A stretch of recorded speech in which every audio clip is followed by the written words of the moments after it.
looking at the charts here, I have 5 major indicators. All right, my first indicator is stochastics. All right, stochastics are an indicator. Again, there's a whole lot of description on the stochastics. We're just going to talk about indicators right now. I'm going to just go through them fast and why I like them. Stochastics, all right? This is, I consider, a timing indicator, an overbought, oversold indicator. It was developed, I think in the 1960s, maybe even earlier than that. I think it was the 60s. And it was developed as a divergence indicator versus a price divergence indicator. I use it as a timing indicator, but I also use it as a divergence indicator as it was originally used. And that's a whole different story. There's a whole different ways to use the stochastics. That's why it's my #1 indicator. All right, I used full stochastics 1433. Full meaning there's a smoothing indicator on this, which smooths the action out a little, and 3 is the smoothing indicator. But again, I'm not going to go into that right now. It's a whole different course. That's my #1 indicator. Then I use the series of moving averages, the 20, 50, and 200 EMAs, exponential moving averages, which are weighted moving averages, which adds a little extra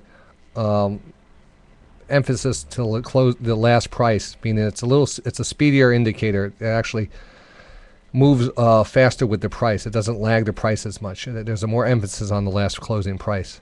So the moving averages are an indicator. When I say an indicator, I want to use these on my charts. All right. Next indicator is trend lines. All right. And as you can see here, trend lines. Trend lines are used when you have two or more points in a chart period where you could draw one line and draw through the point. And you can see actually a point here comes through the multiple highs here. And once that multiple highs are taken out, that trend line is broken. That's the third indicator. Support and resistance lines. Fourth indicator. Support and resistance lines. Basically, if you have a recent high, you look at that area as an area of resistance. You have a recent low, you look for an area of support. All right. So this is just a basic support and resistance area. And the last one is stock patterns. Patterns are very important, meaning that if we have a inverted head and shoulders pattern, a falling wedge, a channel, all these different things that we classify as a pattern. This one would be more of a pennant formation or a triangle formation. A pattern, a stock that's in a recognizable, repeatable setup here. CRK here, new highs on the day here, and we're long CRK. But going back out here, a recognizable pattern that we've traded before, and you can go from the top of the list to the bottom of the list of which are the best patterns to trade. I like wedge patterns, falling wedges, rising wedges, downward sloping channels, upward sloping channels, inverted head and shoulders, flagging, bull flags, bear flags. This is going from importance down to non-importance. There's other ones out there. I'm just not thinking about them right now. All right. And patterns. So all these indicators combined. All right. So if we start to see all these indicators lined up, meaning we look at a chart pattern, we pretend we just get rid of all these. We get rid of all these lines here. All right. Let's just go into this and just look back. We're going to back test some of these areas. And it's okay. It's normal to have 1 or 2 indicator setups. But when you start getting above 3 indicator setups, then you really have to take notice of the trade. So I'm just going to get rid of all these lines, and we're looking at a regular chart here. And we're seeing this. We're looking at the chart, and I'm saying, all right, pretend we're going out here, and we're at this point right. We're at this point right here.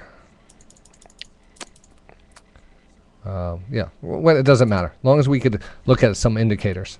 All right, so we see how the stochastics react. We can back test the stochastics here. We can look at certain levels. When the stochastics get down to underneath, or right around that, I'd say under 20, between 10 and 0, or 15 and 0, depends on what stock you're looking at. We try to set those areas up.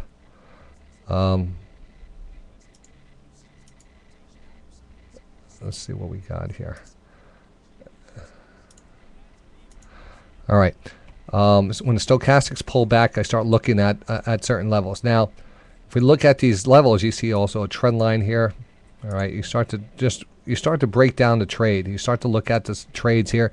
You see that there's a 200 period moving average down here. You see you have a nice trend line here. You have the stochastics oversold. So right now you have 1, 2, 3 indicators pointing to a bounce area in this area. And again, we did get a little bounce area. You pushed up here to the 20 period moving average, which was an indicator as a resistance. Stochastics got a little over, not really tying it up here, but for whatever reason, we're looking at, this is more of looking at buy areas on pullbacks and bullish stocks. Again, so you get a little pop off of that. Again, the stochastics come back down here. In this situation, there's not really much here, except there is 2 points here, and you wouldn't take this trade until you get to the third point. Remember, it takes 2 points to make a trend line. Until that third point is the actual area you want to look at. So, again, this wouldn't be a really area that you would be interested in, but this area here is a lower trend line here after 2 points. Oversold stochastics right here. I just actually should put that over there. And oversold stochastics, lower trend line. So you have a couple indicators setting up here, and then you have that nice buy trigger, and then over here you get oversold stochastics pulled back to the 20. So you're using the multiple indicators. Like, all right, oversold stochastics, it pulls back to the 20. That's an area of resistance, pops back up. Some things, some things are going to be gray areas where there's going to be bullish bounces between those. But the main area now as we push off, remember this is just developing here. Now we start looking at this trade and we say, all right, now we start to look at this level and we see that this trade starts to move into this level here. So if we actually looked at this trade and went out to here, you can see now that this trend line comes under here. The stochastics come into an oversold level. There is a trend line here. There's also a 200 period moving average here. So there's multiple indicators here saying for a buy at the CHK here. CHK is also an oil, a natural gas stock here. Look at all other natural gas stocks. You see that most of them are also setting up the same way. The Occidental Petroleum, OXY. Actually, there's a little different type of trade here, an OXY, but I'm looking at the CRK here, which is a good example of one too. CRK, downward, this is a nice pattern, which is one indicator. All right, we have oversold stochastics and getting a bounce is 2 indicators. All right, there's nothing really else underneath here except we're in this channel. We're in the lower part of the channel. We know that this downward channel usually breaks to the upside, and that's where we want to take our trade. So we want to usually take the trade on the lower end of the trade here, the lower part of the channel trade here. And the stochastics here have been gyrating down on the bottom here.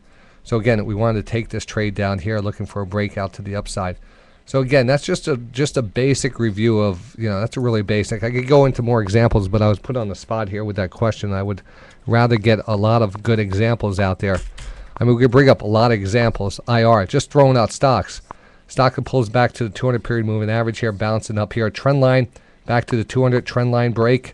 Multiple areas of interest here. That's really nice.